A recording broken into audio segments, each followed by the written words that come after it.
My name is Amber Dalton. I am 28 years old. I work as a marketing analyst at a small agency in Raleigh, North Carolina. I want you to know that before I tell you the rest of it, because by the end of it, I was something slightly different. And I think it matters which version of me you start with. On the night everything changed, I was standing in a hotel ballroom, counting the minutes until I could go home. Jazz in my chest before I heard it. That is how I remember it starting. Sensation before sound. The bass note settled somewhere under my ribs. And I stood there, with both hands wrapped around a glass of club soda, and the room pressed in warm around me. Chandelier light gold everywhere gold. A room built for people who had money and liked to be reminded of it. My dress was navy. Brett had picked it. He had very specific ideas about what I should wear to his events. And this qualified as his event. Even though it was my father's company throwing the party, my father's name on the building, my father's name in the program, I had learned to stop thinking about that distinction. Somewhere around year 2 of our marriage, the same year, I learned to keep my voice a register lower than my instincts suggested. 43 minutes since I'd spoken to anyone. Besides the bartender. 12 people had said hello to me, and then looked past me for Brett. 7 steps to the nearest exit. I had become very good at counting. The dare game started across the room. I heard the laughter first. That particular register. That means someone is performing for an audience, rather than actually amused. A cluster of Brett's colleagues. The ones I knew by handshake and forgotten first name. Someone had a bottle. Someone had made a bet. And Brett was in the center of them. The way. Wend away he was always in the center of things. With his hand moving when he talked. And his Tag Heuer catching the chandelier light. He'd bought that watch. With his first bonus from my father's company. Worn it to dinner that night. And kept glancing at it. Like he couldn't believe it was real. I used to find that endearing. The dare worked the way dares always work. When the people playing them are too old to be playing dares. Someone pushed back. Someone double dared. And eventually Brett stepped forward. With that particular smile he kept. For rooms that were watching. I knew that smile. I had 14 months of cataloging behind me. Paige was standing next to him. My college roommate, my best friend of 7 years. She was wearing the blue dress she'd bought last week. The one I had told her looked great and meant it. Because I was that kind of friend. Hair down drinking hunt. Standing at the exact angle that catches light well. Which was not an accident with Paige. Nothing was an accident with Paige. Though it had taken me 4 years inside this marriage. To start noticing that. Kiss the person nearest to you. That was the dare. I was 3 steps away. He turned to Paige. Not toward me. No glance in my direction first. No half-second of calculation. Just a turn toward her. The way you turn toward something. You've already decided. His hand went to the small of her back. The room got louder before it got quieter. 1 second, 2, 3. Someone whooped. Someone else started clapping. The club soda was cold in both my hands. I stood there and I did not run the math on it. I did not construct a narrative or give myself a reason. Or tell myself there was an explanation. I stood there and something in my body, somewhere south of my throat, and north of my stomach simply knew. The way. You know a car is going to hit you before it does. The way your hands go up. Before your brain has finished forming the thought. I had suspected for 6 weeks. Venmo charges that didn't add up. A phone always face down on the counter. Wednesday overtime that never appeared on a paycheck. 6 weeks of telling myself there was a reason. There was always a reason. I was being too sensitive. I was reading into things. I was being exactly the kind of wife he said I was. Suspecting and knowing are the same distance apart as a rumor about a fire, and watching one burn in front of you. I cross the 3 steps. Brett, relax, babe. He didn't break the grin. His arm dropped from Paige's back. Casual, easy. The way you drop something that was never yours to begin with. It's just a game. Don't be so uptight. Paige touched the corner of her mouth, checking her lipstick. Not looking at me. Yeah, Amber, it's a party. I said something reasonable. Something that came out of the part of me that had been trained to be reasonable above everything else. And then Brett turned back to his colleagues, and he said something with his back half turned to me. Said it at a volume that was not an accident. Not with Brett. Nothing was an accident with Brett either. Dear Cord 1. 200 people moved around me like water. 6 of them looked at me with that particular expression. That means they heard it and won't say so. The jazz quartet kept playing. The chandelier kept pouring its gold light down. I looked at my club soda, and I could see myself in the surface of it. Small and blurred and wearing navy blue. And I thought, this is what I have been standing in. I put the glass down. I walked to the restroom. I did not cry in the ballroom. I have been very precise about that detail when I tell this story, because I think it matters. The crying came later. What came first was a very particular stillness. The kind a structure holds in. The seconds after a beam gives way. And before it decides what to do next. The restroom was marble and fluorescent. And smelled of rose. Hand soap that cost $15. And still smells like something you'd find at a gas station. I stood at the sink, with the water running cold over my wrists, and looked at the person in the mirror, and did not immediately recognize her. Navy dress, hair pulled back the way Brett preferred. Eyes dry and very steady, which is not the same thing as being okay. The door opened. I knew who it would be before I looked up. Paige came to stand beside me at the mirror. She had already touched up her lipstick. She was good at that, repairing things quickly. Resetting the surface so fast. You almost missed that anything had needed fixing. Hey, her voice was warm. The exact warmth she used when she was being my friend. Which I was understanding now was a thing. She had performed rather than been you. Okay, he didn't mean anything. You know how he gets at parties. How does he get a pause? Small, but I was counting performative. He loves you. He just needs to feel like the life of the party. Sometimes you seem to know a lot about what he needs. Her eyes met mine in the mirror. Something moved behind them and then it was gone. Packed away in whatever place. She kept the things she didn't want anyone to see. Girl, I'm your best friend. Of course I pay attention. 3 months ago she had texted me. So are you guys still, active? And I had answered. I had answered honestly and in detail. Because she was my best friend. And I had been telling her everything for 7 years. Every night I ate dinner alone. Every cancelled anniversary. Every time Brett had been too tired or too busy. Or simply too elsewhere to remember. I was still there.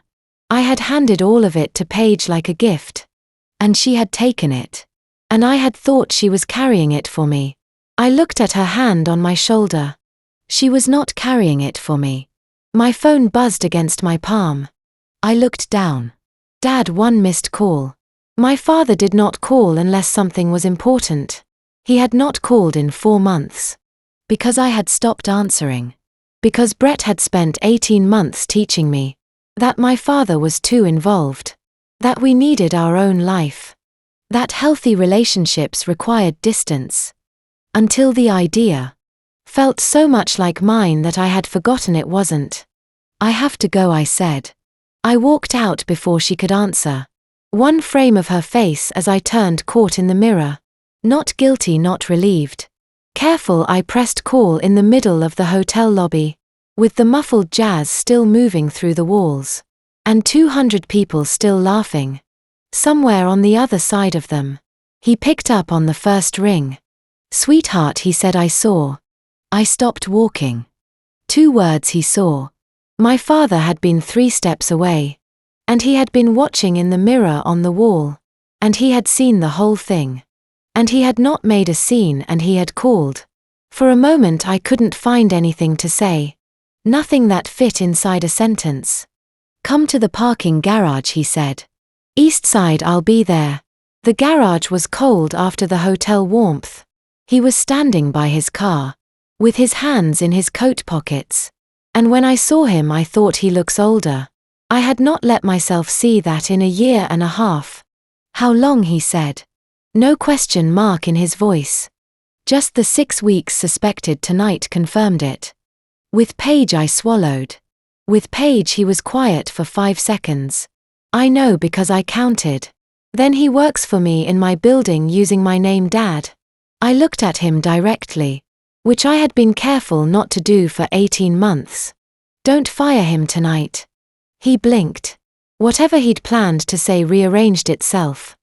"I want to do this right. Not tonight." Not angry. The ballroom noise was very far away. The garage smelled of concrete and motor oil and cold. "I want to do this so he can't come back from it." My father looked at me for a long moment. He had my mother's eyes. People had always said that. But tonight he looked at me like I had hers. "You call me when you're ready," he said. Not before. I drove home with the radio off, hands at 10 and 2. The wedding ring caught the highway light.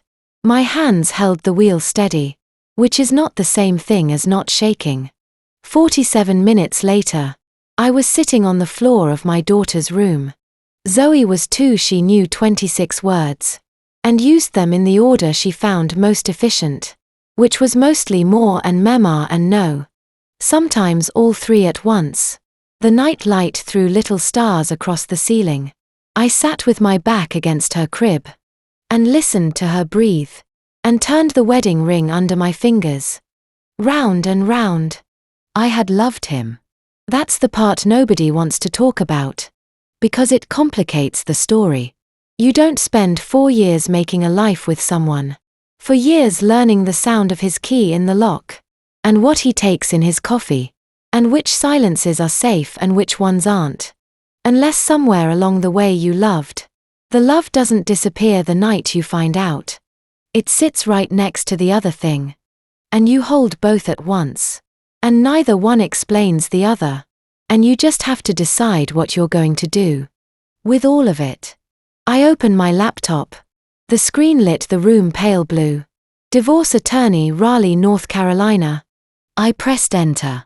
Downstairs the front door opened, his key in the lock. The particular sound of him coming home late. With a reason he hadn't prepared yet. A cologne I hadn't bought him. The careful way he closed the door, when he didn't want to explain where he'd been. I shut the laptop. I sat in the dark, and listened to him move through the house. And I thought, this is the last time I do this.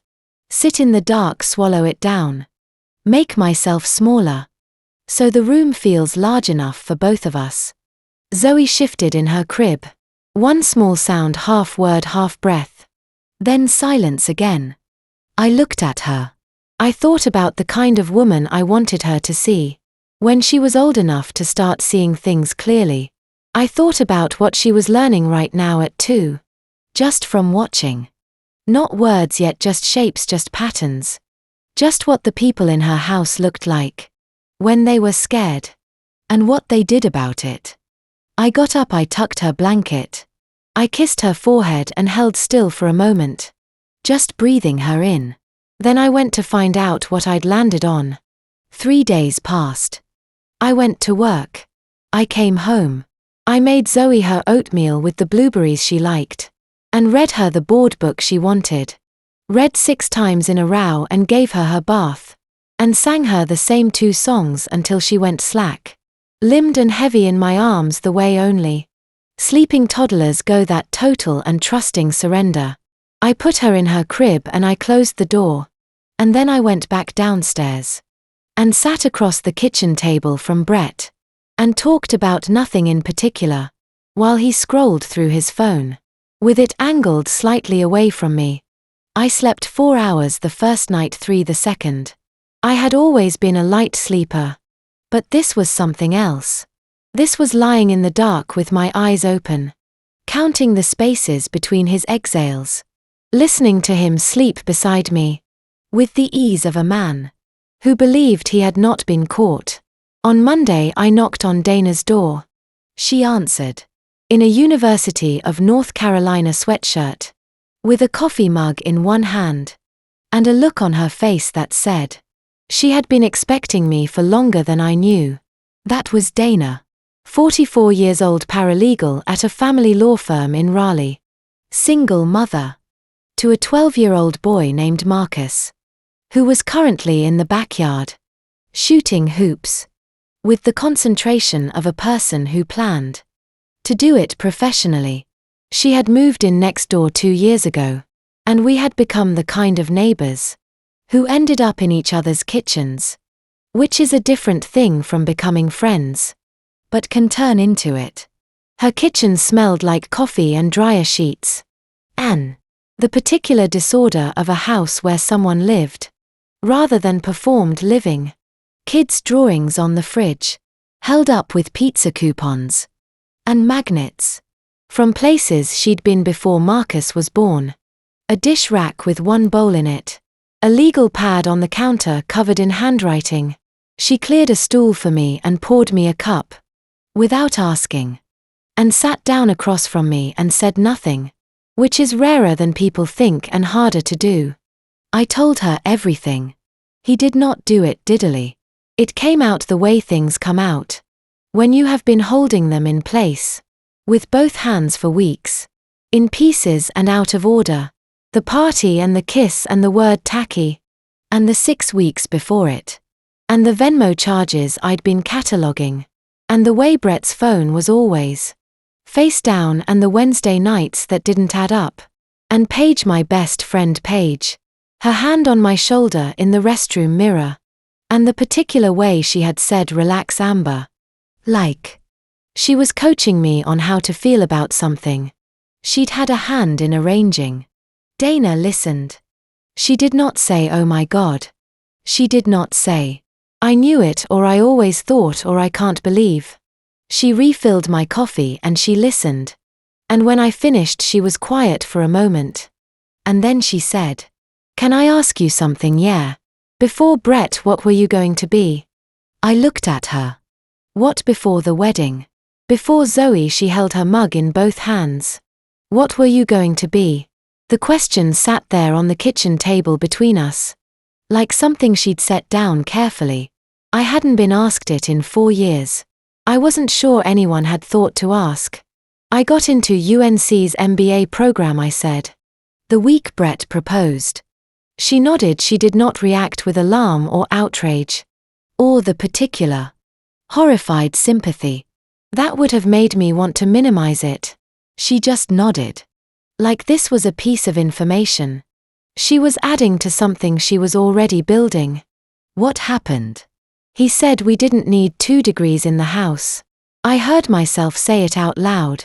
First time I'd ever said it to anyone who wasn't Brett. He said he loved me too much to lose me to a classroom. Stay build with me. I turned my coffee mug on the counter. I thought it was romantic. My ex told me I didn't need to finish my paralegal certification. Dana said it without drama, without performing anything. Just one sentence placed beside another sentence. I went back after the divorce. Graduated at 41. She opened the cabinet under the counter and pulled out a manila folder. It had the name of her firm printed at the top. And below it, handwritten in Dana's precise block letters, NC Family Law, Know Your Rights. I looked at it. Then I looked at her. How long have you had that? Since the 4th of July barbecue last year. She slid it across the counter to me. When he told you to shut up in front of everyone. And you laughed it off. I remembered that afternoon I had laughed it off. I had made it into a joke about how Brett got when he'd had too many beers. And I had laughed it off so thoroughly that I had almost convinced myself it hadn't happened, which was something I had gotten very good at by then. Dana had printed the folder 9 months ago and said nothing. She had waited. She had been watching. And she had waited. Because she understood something. I was only beginning to understand. Which is that you cannot hand someone the next step before they're ready to take it. And all you can do in the meantime is have the folder ready. I opened it. The first page was a single column of phone numbers. Attorneys who specialized in family law. She had put a small star next to 3 of them. The one with 2 stars, Dana said, went up against my ex's attorney in one. She's direct. Some people find her too blunt. I think you'll appreciate it. I picked up my phone. I dialed the number. My voice came out steady, which surprised me. The attorney's name was Patricia O'Keefe. And she had an opening on Wednesday at noon. Patricia O'Keefe's office was on the 4th floor of a building, downtown, with a window that looked out over a parking deck. She was in her mid-40s, natural hair, a watch that was functional rather than expensive, and she had the manner of someone who had heard every version of every story, and was going to help you anyway. She shook my hand. She did not offer reassurance. She sat across from me and opened a legal pad and said, "Tell me what you have." I told her what I had. She wrote and occasionally asked a question and did not interrupt. When I finished, she put her pen down and told me the following things, in the order she told them without softening any of. North Carolina is a false state. Adultery is legally recognized. In a false state, a documented affair shifts the alimony calculation in the betrayed spouse's favor, and in some cases makes it mandatory. There is also a legal claim, called alienation of affection, that North Carolina still recognizes, which allows the wronged spouse to sue the third party directly. The bar for alienation of affection is evidence of an ongoing relationship that damaged the marriage. What I was describing would clear that bar. North Carolina is also, she noted, a one-party consent state for recordings, which meant that any conversation I was a party to, I could record. I could not put a listening device in a room without me in it. I could not install software on his phone. But I could record anything I was present for. The most important instructions she gave me: do not confront him yet. The moment he knows I know, evidence disappears. Phones get wiped. Accounts get restructured. Keep moving, keep quiet, and document everything. Can I access our joint bank account records? I asked. You're a joint account holder, she said.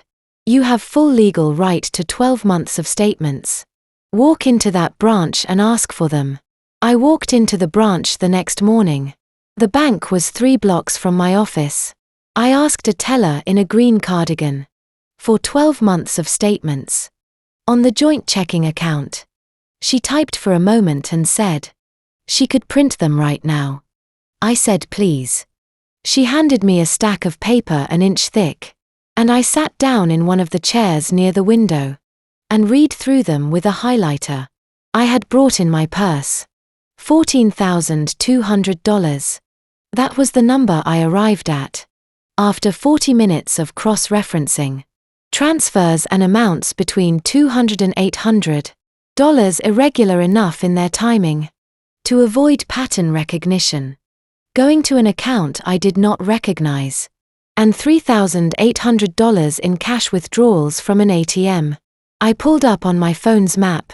It was in a neighborhood in West Raleigh, 2 miles from an apartment complex I had never had a reason to visit. I photographed every highlighted page. 2 days after that, I remembered the shared iCloud account. We had set it up 3 years ago to share photos of Zoe, a convenience that Brett had suggested, and I had thought nothing of.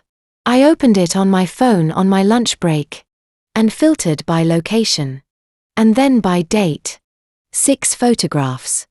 Same parking garage. different dates spanning 4 months. The most recent 11 days before the party. All taken from the front camera page. In the passenger seat of Brett's car. In a parking garage at 11 o'clock at night. 6 times she was laughing in one of them. In another. She was looking at him with an expression I recognized. Because I had made it once. A long time ago when everything still seemed possible. I screenshot it everyone. Then I went through the Venmo history. Brett's account was public. Which he had set up that way. Because he liked the social aspect of it. The little feed of transactions. That let his colleagues see. He was always picking up the tab somewhere. I scrolled back 8 months. I found 17. Transactions to an account under the handle Page W. Dinner's a hotel reservation in Charlotte in March. A charge from a jewelry store on Glenwood Avenue. For $340. Paige had been wearing a gold necklace at the party. I had noticed it. Because I almost said something and then forgot to. I shot the Venmo. I added it to the folder on my phone. Which I had organized into subfolders. The way I organized client files at work. Methodical and dated and labeled. I had discovered in the previous 2 weeks. That I was good at this. Better than I would have expected. I had spent 4 years making myself smaller. And quieter, and I had not realized that. The attention it takes to constantly monitor a room. To gauge moods and calibrate responses.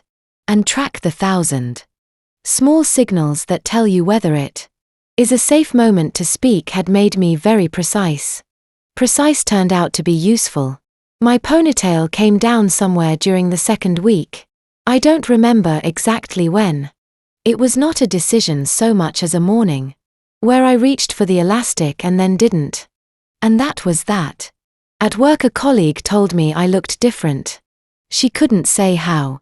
I told her I'd changed my shampoo. Brett noticed nothing. He sat across the dinner table from me every evening. And talked about his day. And ate the food I had made. And looked at his phone at a careful angle. And twice he caught me watching him and said what? And I said nothing. And he looked satisfied. In the way that people look when they have confirmed what they already believed, which that I was not paying close enough attention to be dangerous. That was the mistake he would not recover from. On a Friday night at the end of the 2nd week, I drove to Paige's apartment building. It was not impulsive. I had located the building 3 days earlier by running the ATM address against apartment listings in that area, which had narrowed it down to 2 complexes, and I had driven past both of them until I found the one where I recognized his car in the lot. I had not told myself I was going to stake it out. I had told myself I was driving. I ended up parked across the street with my engine off and the windows down slightly, because it was the kind of late October night that couldn't decide if it was still warm. Brett's car was in the lot. He had told me he had a work dinner. He had said it at breakfast. With the particular fluency of someone who had repeated a lie enough times that it had lost its weight for him. The way a word stops sounding like itself if you say it too many times out loud. I took a photograph of his car in the lot, with a timestamp visible on my phone's clock. In the corner of the frame. I added it to the folder. Then I called Dana. I'm outside her building, I said when she picked up. His car is here. A brief silence. What are you going to do? Nothing. I'm documenting it. Good, Dana. I held the phone and looked at his car in the lot. Ordinary and silver under the parking lights. I feel like I'm holding something. They don't know I'm holding. That's exactly what you're doing. It feels powerful. She was quiet for a second. Amber, how do you feel? I told you, powerful. That's a position, she said. Not a feeling. How do you actually feel? I looked out the windshield. Somewhere across the street, a dog was barking at something. It had decided was worth barking at. The parking lot lights buzzed faintly. Brett's car sat there. Like a fact I could not argue with. Angry, I said, and sad. Like I handed 4 years to someone who treated them like change. He could leave in a parking meter. She didn't say anything. She didn't need to. I have enough, I said. Patricia says I have enough to file. Do you feel ready? I opened my mouth to say yes. And then the lobby door of the building opened. Brett came out first. Paige was behind him, zipping her jacket.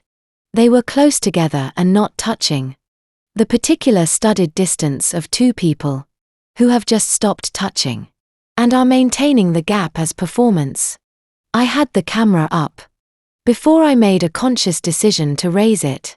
And then someone else came through the door. A woman, 30s, I thought maybe 30 or 31. Dark haircut, short blazer over dark jeans. The quick and purposeful stride of someone who had somewhere to be. That mattered. She did not look at Brett and Paige. She walked to a car 3 spaces over. Unlocked it, got in and pulled out without looking back. Paige said something to Brett. I could not hear it. But I saw his hand come up in a gesture I knew. Dismissive and sideways. The way he'd ended 100 conversations with me. When he was done having them. Paige took a half step back. I photographed the woman's license plate. As she turned out of the lot. Dana, I said. She was still on the line. There's someone else. What, a third person? A woman I don't recognize. I lowered my phone. She just left. She came out of the building at the same time they did. A silence that had a different quality than the others. Are you sure I have the plate? I sat in my car and watched Brett put his hand on Paige's shoulder and steer her back toward the building entrance. They went inside. The parking lot went quiet. The dog across the street had stopped barking. The light above the lot buzzed on. I had been so certain I understood the shape of it. I had been so certain I had the edges mapped, that I had located the thing in its entirety, and was only waiting to find the right moment to act. I had felt 10 minutes ago. Like someone holding a door shut, on something that could not get back in. I looked at the license plate number I had photographed. There was more. There was something I had not found yet. And if I had not found all of it, then I was not as ready as I had believed. And if I was not as ready as I had believed, I had come close. Very close to moving. Before I understood what I was actually dealing with. I started the car. I drove home the long way, windows down. The October air cold enough now that it mattered. By the time I pulled into the driveway, I had one clear thought, which was this. I was going to find out who she was. And I was not going to touch any of it until I did. I had learned somewhere in the last 2 weeks that patience was not the same thing as passivity. I was also learning something else. Though I did not have the words for it yet. That the version of me who had stood in that ballroom, counting the minutes, had believed that her job was to endure things. That the job had changed. My father called on a Saturday morning. While Brett was still in the house. I had been talking to my father. More over the previous week. Not long conversations. 15 minutes here. 20 there, standing in the backyard. While Zoe played in the grass. Low enough that it wouldn't carry through the kitchen window. We had 18 months of distance to undo. And we were doing it carefully. The way you test ice before you put your weight on it. But we were doing it. Brett heard the tail end of one of those calls. He was in the doorway when I came back inside. Leaning against the frame with his coffee mug. Casual in the way that is never actually casual. Your dad okay, he said. He's fine, we're just catching up. It's just he tilted his head. He keeps calling. That's a lot, we're close, I said. We've always been close. We talked about this. His voice was gentle. Genuinely gentle sounding. Which was something I had spent 4 years confusing. For gentleness. Your dad gets involved. Remember when he tried to tell us where to live? He suggested a neighborhood. I'm not trying to start anything. He set his mug down and crossed toward me, and put his hands on my shoulders. The particular touch he used, when he wanted to signal that he was the reasonable one, and I was the one making things difficult. "I'm worried about you. You've been distant lately. You're on your phone all the time. You're not talking to me." He paused. He had the expression of a man about to say something difficult. "Out of love, is there someone else?" I looked at him. For years had taught me how to hold my face. "No," I said. "Okay." He squeezed my shoulders. I just needed to hear it. He went to get more coffee. I stood in the kitchen and breathed evenly, and said nothing. Because I had learned from Patricia O'Keefe that the first rule was, say nothing that cannot be unsaid. He came back and picked up his phone, and sat at the kitchen table. And before I could move to the other room, he hid a name in his contacts, and set the phone between us. Face up, speaker on. It rang twice. Paige picked up. "Hey Brett, hey." "Hey, so I just wanted to check in. Is Amber acting weird with you too? She seems really off and I'm a little worried." A half-second pause. That I was certain I was the only one who noticed. "Oh my God, yes. I've been trying to reach her for days. She's been super distant. I don't know what's going on with her, honestly. I've been worried." Brett looked at me with the expression of a man who has just been corroborated. "See," he said, "even Paige is concerned. Babe, I think you should talk to someone. Like professionally. I'm saying that out of love." Paige said, "Amber, if you're there, I love you. I'm here whenever you're ready." I looked at the phone on the table. Two people performing concern for an audience of one. And the audience of one was supposed to believe she was the problem in the room. "I appreciate you both," I said. "I'm fine, I've just been tired." Brett ended the call and touched my arm, and said he was glad we talked. Then he went to watch the game. I went upstairs and updated the folder on my phone with a new entry. Date, time, summary of what had just happened. Exact words where I remembered them. Patricia had said to document everything. This was everything. The license plate took me 4 days to trace. I had a contact at the agency, a guy named Devin, who did research for our bigger accounts, and knew how to find things in public records that most people didn't think to look for. I told him I thought someone had hit my car in a parking lot and driven off, which was the kind of thing Devin would help with, without asking too many questions. He came back to me on a Tuesday with a name, Kendra Ellis, 31, address in West Raleigh. I typed the name into LinkedIn on my lunch break, sitting in my car in the agency's parking deck, with a salad I was not eating. Her profile came up immediately. Professional headshot, dark hair cut short. The direct gaze of someone who had decided early that confidence was more efficient than approval seeking. Her title sat below her name in clean sans serif font. Associate, Dalton Capital. I read it twice. I read it a third time, in case the words were doing something different than what I thought they were doing. Dalton Capital, my father's company. Brett's workplace. The building with my father's name on the letterhead.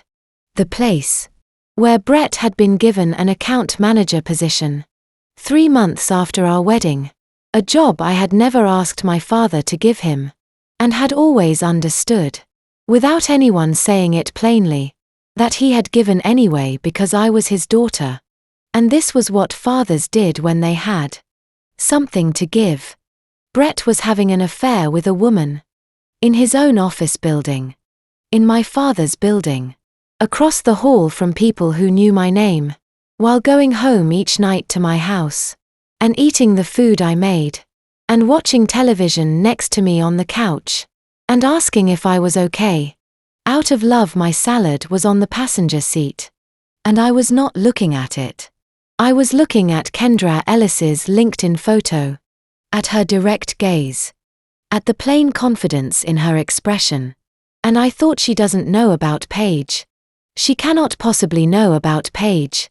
Because there is a version of this, where Paige is an error in judgment, and Kendra is a mistake, and everything Brett has told both of them is some variation of my wife doesn't understand me.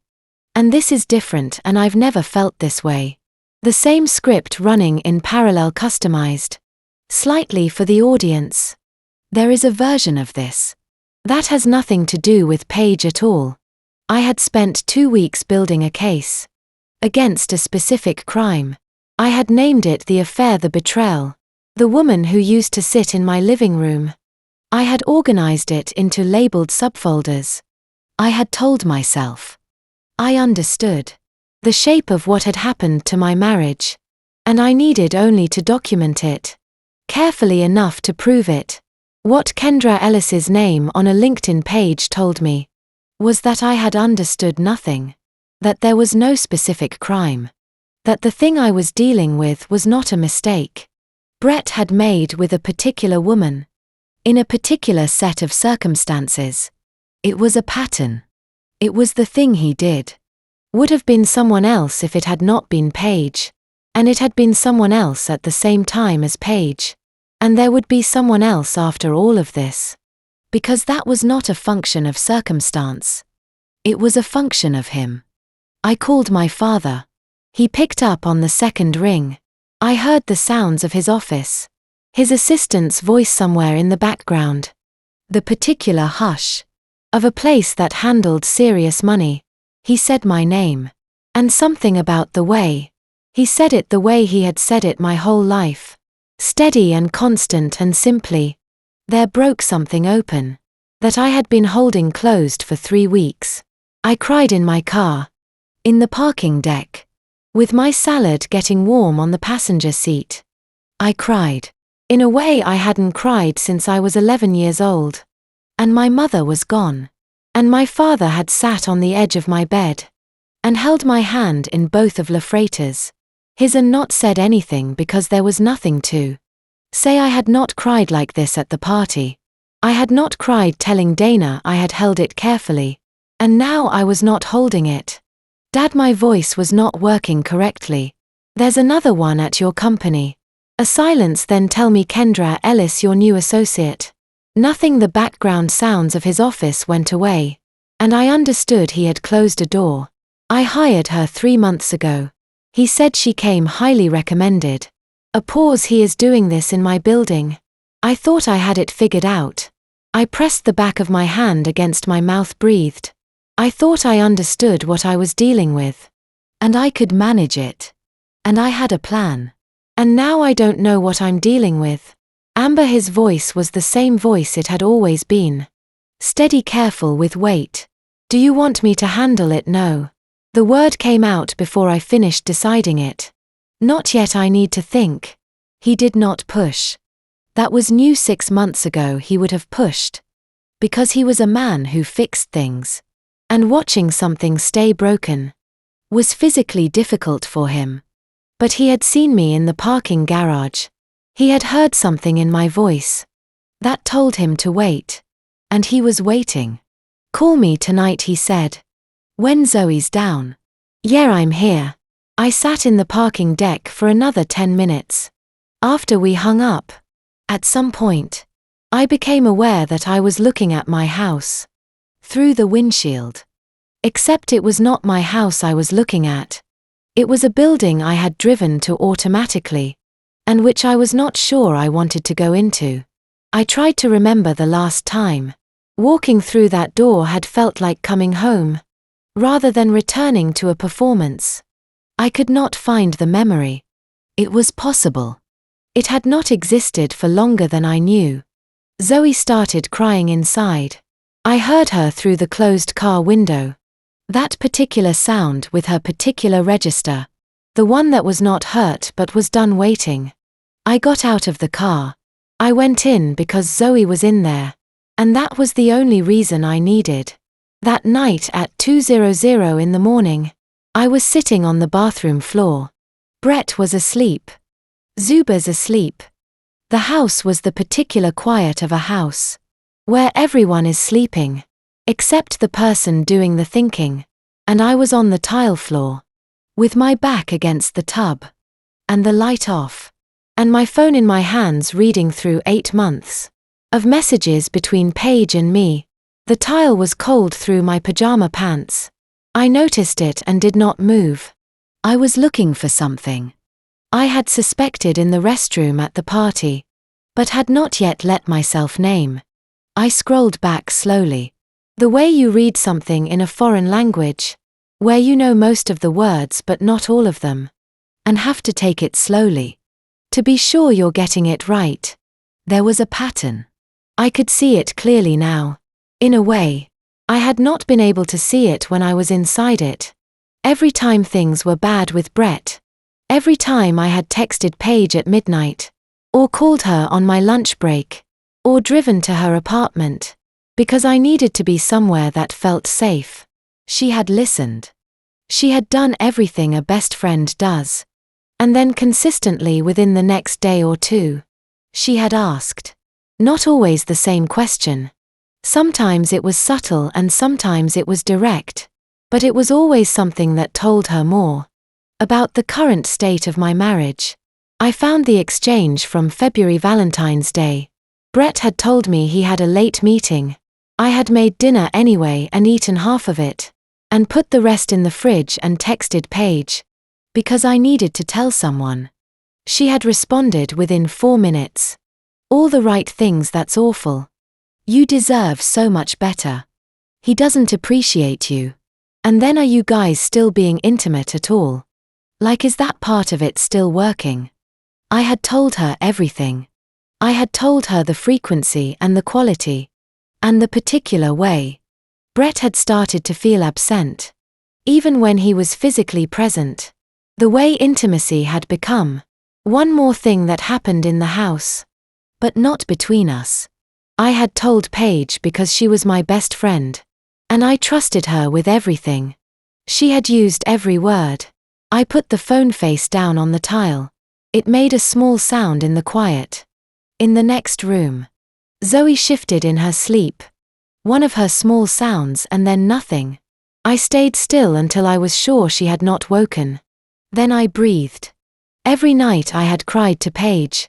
She had been taking notes. Every time I had told her.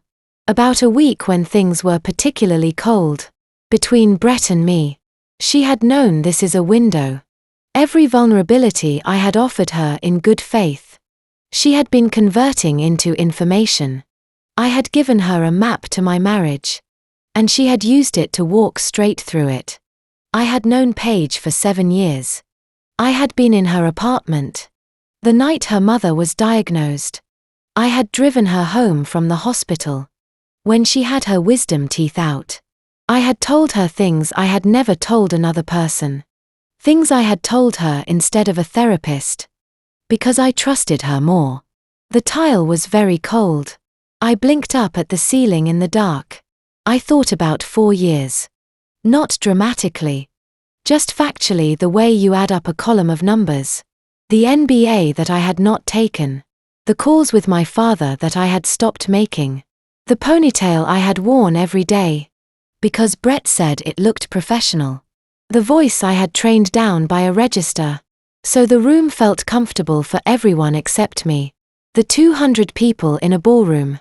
Who had watched and turned away. The word tacky aimed at my back. In a room where half the people there knew. My father's name. Was on the building. 4 years. My hand found my wedding ring without deciding to. The familiar rotation of it. The small habit I had carried so long. I had stopped noticing it. I looked down at my hand in the dark. At the faint glint of the gold. He held still. What I understood sitting on the bathroom floor at 2:00 in the morning was, I had come into this wanting to punish him. I had wanted the accounting. I had wanted the public correction of something that had been done to me. In public, the word tacky, retrieved and returned to its sender with interest. That was what I had told myself I was building toward. But punishment required me to stay in this. It required me to keep orienting myself around him. around what he did and what it deserved, around the center of gravity. He had been in my life for 4 years and I was tired. I was so tired of him being the center of anything. I did not want to punish him. I wanted to leave. I wanted to leave and not look back. And find out what I was made of. When I was not spending all of it managing the weather of someone else's moods. I wanted to find out who Amber was. When there was no one standing next to her. To call her tacky. For the parts that didn't fit his preferred version. I wanted Zoe to grow up. Watching a woman who knew the answer to that question. I took off the ring. It was slow. 4 years had left a slight resistance. The skin adjusted to the pressure. And I eased it over the knuckle. And held it for a moment in my palm. It was heavier than I remembered. Or maybe I was just noticing it for the first time. Without the context of everything. It was supposed to mean. I set it on the edge of the sink.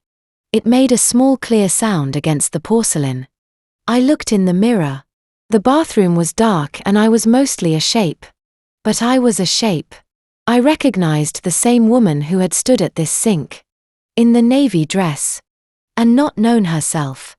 Except now I did. Not all the way. Not yet, but enough to begin. I turned off the bathroom light. I went to check on Zoe. Standing in the doorway of her room. Listening to her breathe. The way I had done since the night we brought her home. That particular vigilance. That never fully switches off. The night light threw stars across the ceiling. She had one arm out of her blanket. I went in and tucked it back. I stood there for a while.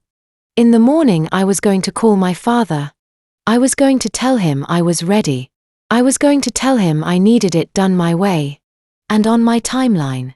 And he was going to have to trust me on that. Which was a thing. I was only beginning to believe he could do. But that was morning. Right now there was just this. My daughter sleeping. The stars on her ceiling. The cold that was already leaving my feet. Now that I was standing on carpet. The ring on the bathroom sink. The folder on my phone. With its dated and labeled contents. Organized and ready. I had thought for 3 weeks. That what I was building was a case. What I was actually building was a way out. I went back to bed. I lay in the dark next to a man I no longer recognized. And stared at the ceiling and breathed slowly. And waited for morning. Which was something I was very good at. By then though. It would be one of the last times I had to do it. I called my father at 7 in the morning. While Brett was in the shower. I said I'm ready. I said my way. He said name the day. We agreed on Thursday at noon. And I hung up before Brett came downstairs. And I made Zoe her breakfast and got her dressed. And dropped her at the sitters. And drove to work. And did my job for the rest of the week. The way I had been doing it. Which was carefully and without any outward sign. That the ground under everything had already shifted. On Thursday morning I went to Dalton Capital. I had not been inside that building in 2 years. Brett had made it easy to stay away. Offering reasons that sounded like consideration.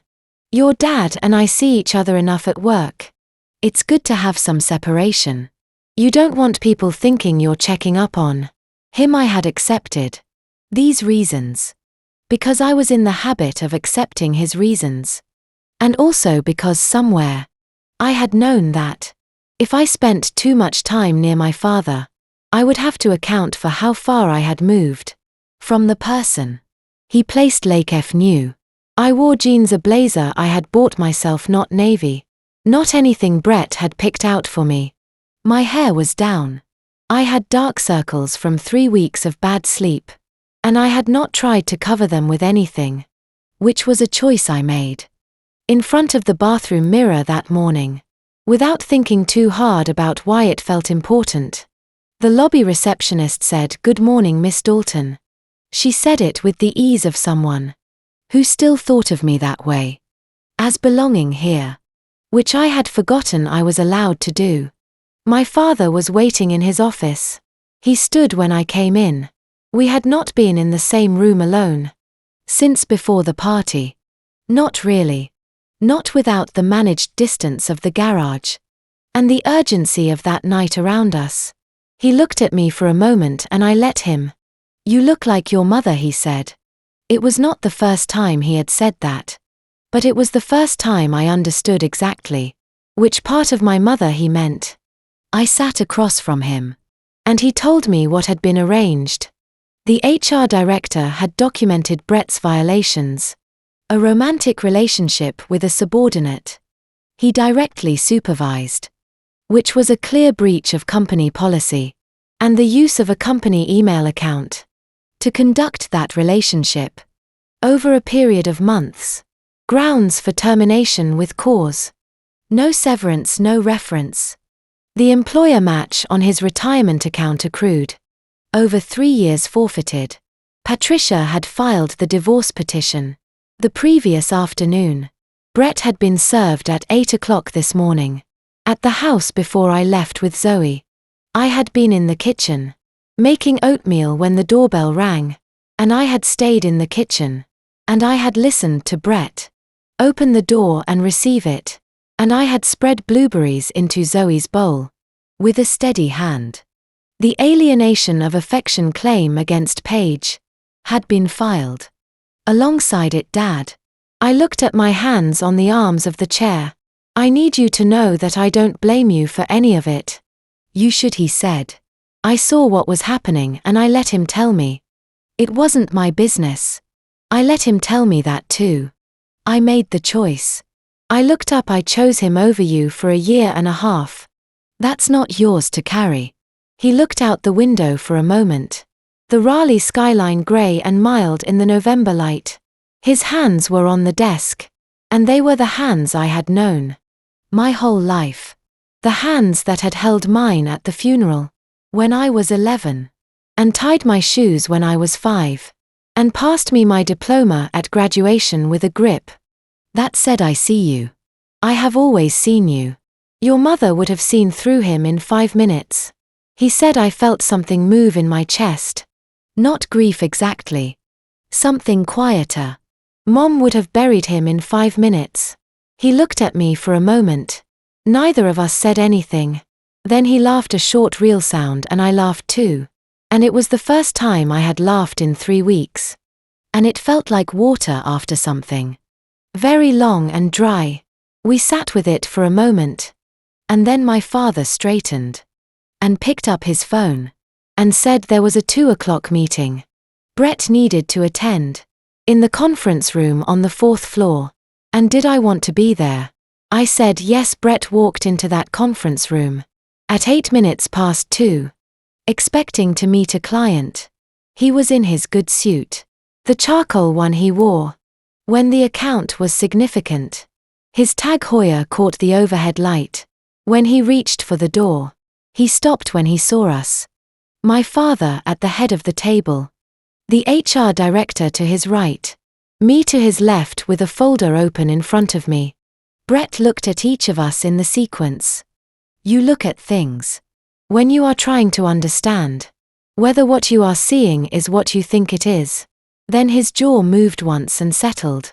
"What's going on?" he said. My father looked at me. This was mine. "Sit down, Brett." He sat. I had used a voice he had never heard from me. The voice I used. When I was telling Zoe something. That was not negotiable. He sat the way Zoe sat when she heard it. Immediately, without meaning to. I turned the first page in the folder toward him. Venmo transactions, I said. 8 months, $14,200 from our joint account. I kept my voice even. Which was not the same as feeling even. But the feeling was somewhere below the floor of the room. And I could reach it later. "I'm not finished." He had opened his mouth. He closed it. I turned the next page. Photographs from our shared iCloud. Your car parking garage 6 dates. I turned another page, and this one is Kendra Ellis. Your colleague. Associate at this company, employee ID 4471. You've been seeing her from this building. For the last 3 months. The color went out of his face. Not at Paige's name, not at the Venmo or the photographs. At Kendra's name, at the employee ID. At the understanding that I knew about. The one he had believed was invisible. His hand moved to his wrist. His fingers closed around the tag. Hoya, the watch. He had bought with the first money he had made. In a building that bore my family's name. And he held it there. His knuckles going pale against the band franc. He turned to my father. His voice had a new texture. She's been going through my phone. This is an invasion of my privacy. She has no right to any of this. The joint account is hers as much as yours. My father said. He did not raise his voice. He was very still. The way water is still before it moves. The shared photo account is hers as much as yours. She observed your vehicle in a parking lot. He turned to the HR director. Proceed. The HR director was a woman named Carol, who had been with the company for 11 years, and had seen a great deal. She spoke in the steady register of someone reading from a document she had prepared carefully, which she violation of the company's workplace relationship policy, use of company email for non-business correspondence, supervisory relationship with a direct report, termination effective immediately for cause, no severance package, no employer reference. Brett stood up. The chair scraped back. He was on his feet and his hand was still on the watch, the fingers pressing into the metal, like he was trying to keep it from going somewhere. Amber. His voice had dropped to something I had heard before, the register he used when he needed me to be reasonable, when he needed the room to be about him. Babe, we can work this out. It was nothing. None of it was anything. Paige is nothing. Kendra is nothing. It was just he stopped. I stood up. A game, I said. He went quiet. The word had come from the party, from that ballroom. From the back of my head. Where I had stored it for 3 weeks. And I had set it down between us. On the conference room table. And now he could see it from the outside. You're right, I said. It was a game and I won. But I did not feel like I had won anything. That is the part one want to tell you. The part that I think people who have not been through it might not understand. Standing in that room with the folder. And my father. And 3 years of his employment about to end. I did not feel triumphant. I felt the 4 years. I felt all of them at once, the way you feel awake fully. Only when you finally put it down. I loved you, I said. I kept my voice low. When we got married, I loved you completely. And for a long time after that. That was not a game to me. He did not say anything. His hand was still on the watch.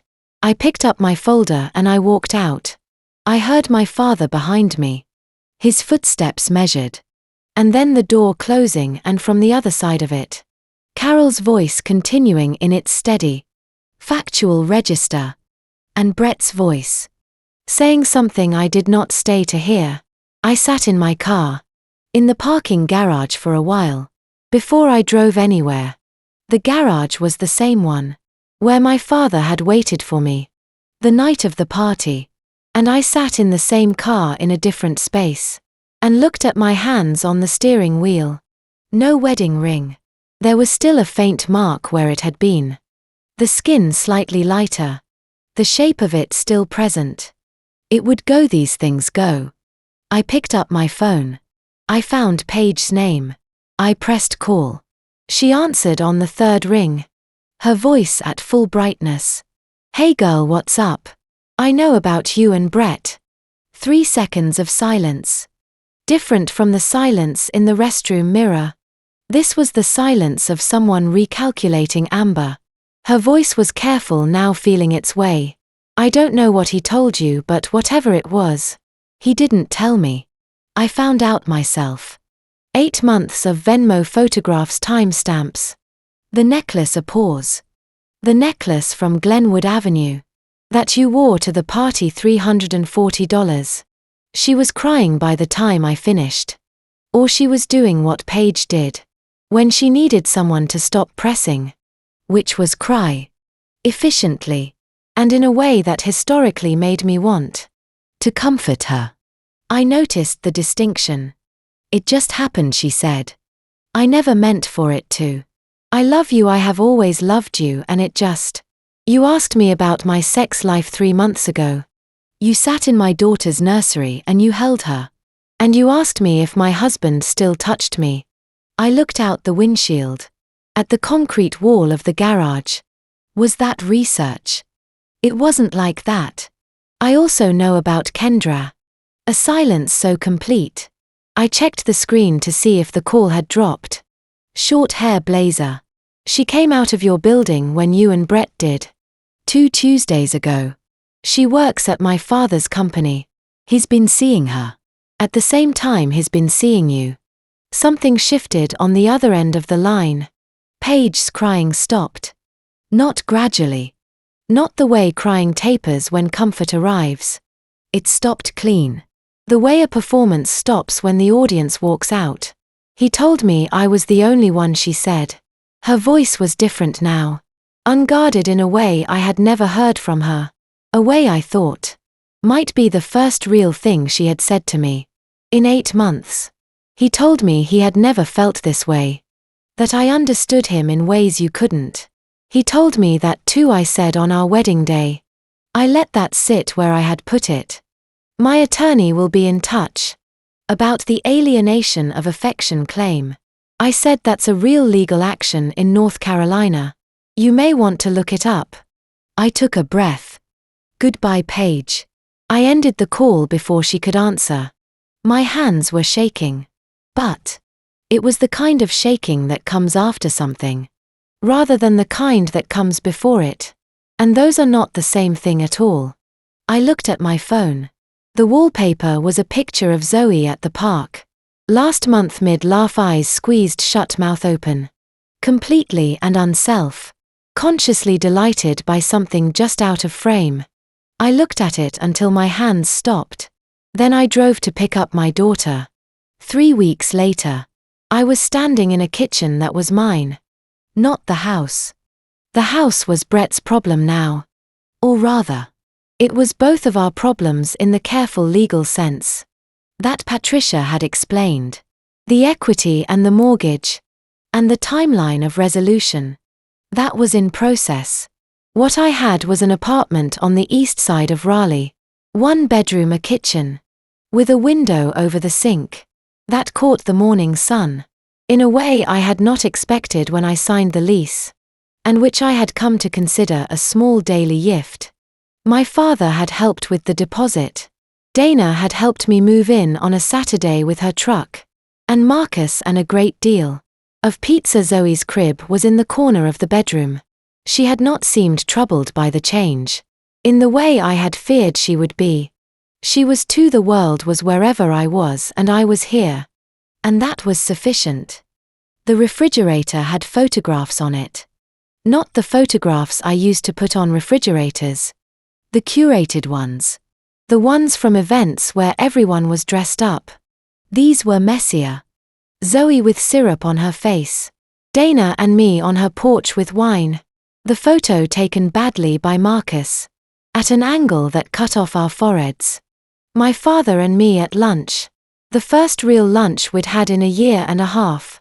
Him reaching across the table for the breadbasket. And me laughing at something he'd said. The expression on my face.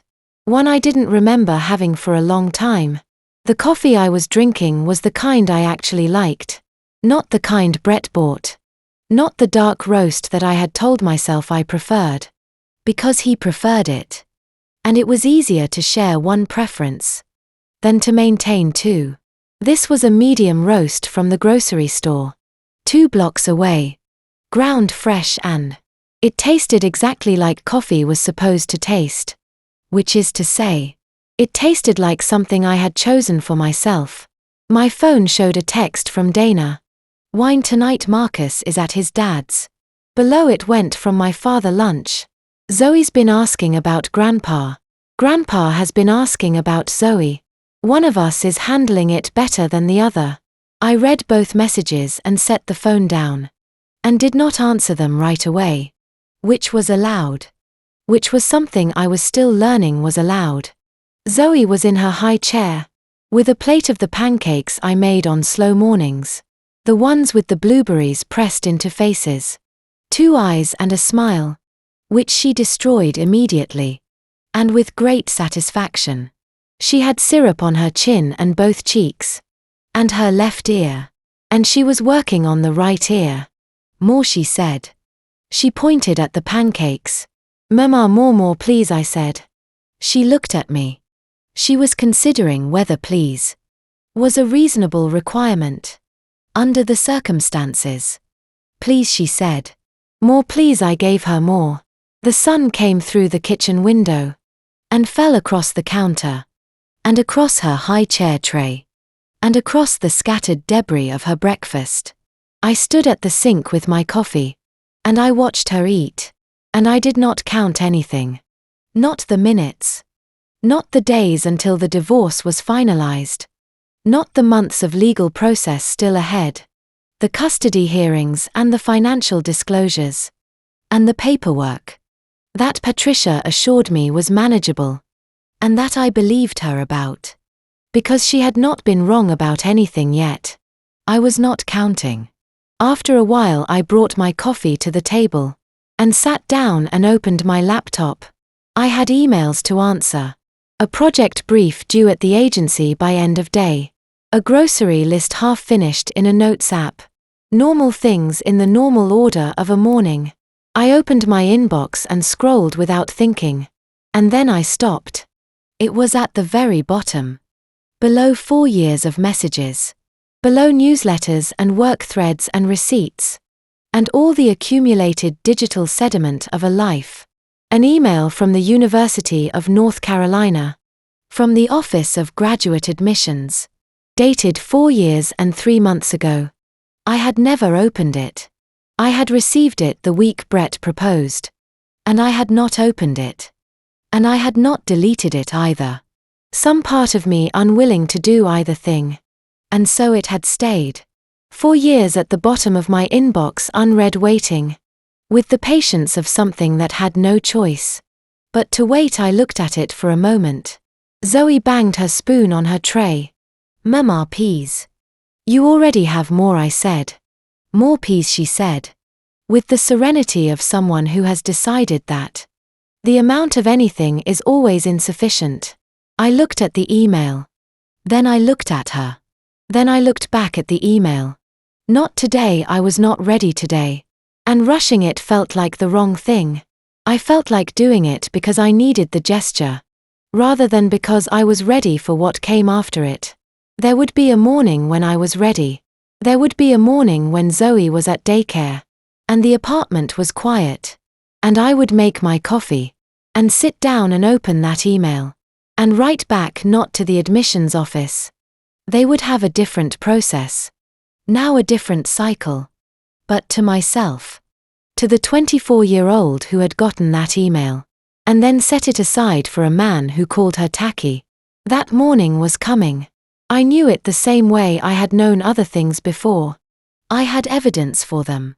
The same low certainty that lived below language. But today there was Zoe and the syrup on her ear. And the sun on the counter. And the coffee that was exactly the kind I wanted.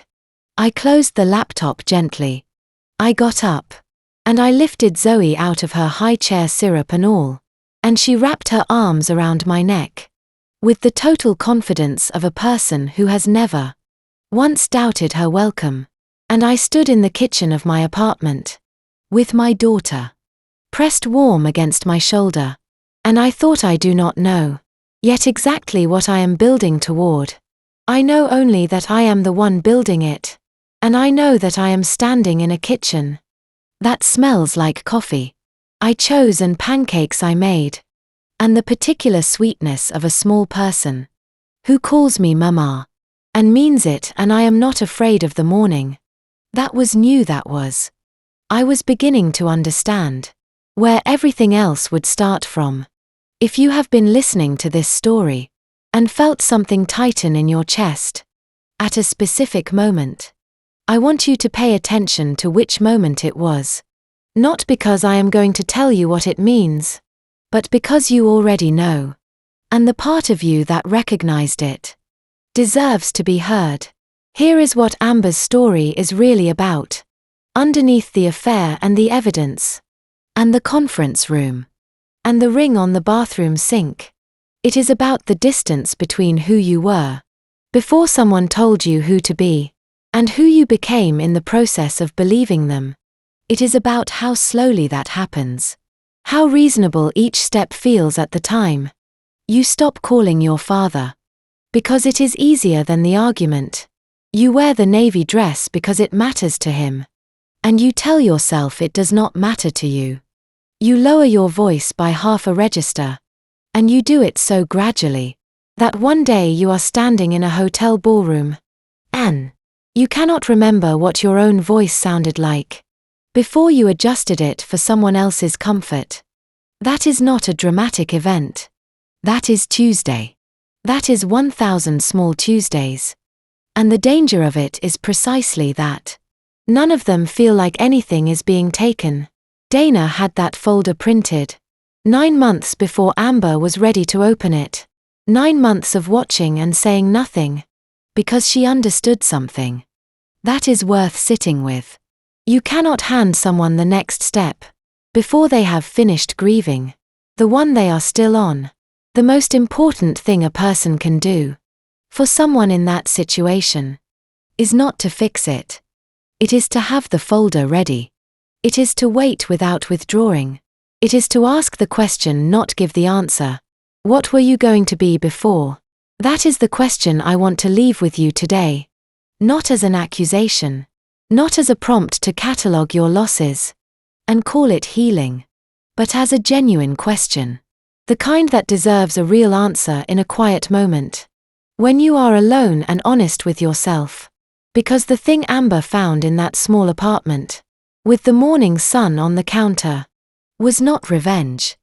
And it was not victory. It was the beginning of an answer to that question.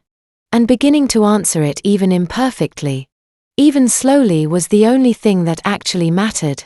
You may be listening to this and thinking, that is not my life. My situation is different. And you are right that every situation is different. But if any part of Amber's story felt familiar, if you recognized the counting of minutes, the lowered voice, the best friend who asked one question too many, the way isolation can be dressed up as togetherness, I want you to know that recognition is not an accident. You did not recognize it because you are weak, or foolish, or because you missed something you should have caught. You recognized it because it is designed to be missed. And the fact that you are seeing it now, from whatever distance you are seeing it, means something important about where you are. If this story stayed with you, I would love to hear which part. Leave a comment, send a message. Tell me the moment that hit you and why. Not because your story needs to sound like Amber's to matter, but because every time someone says out loud, yes, I know that feeling, it makes it a little easier for the next person to say it too. Thank you for listening. Take care of yourself today. And if you have a folder that someone printed for you, and you are not quite ready to open it yet, that is all right. It will be there when you are.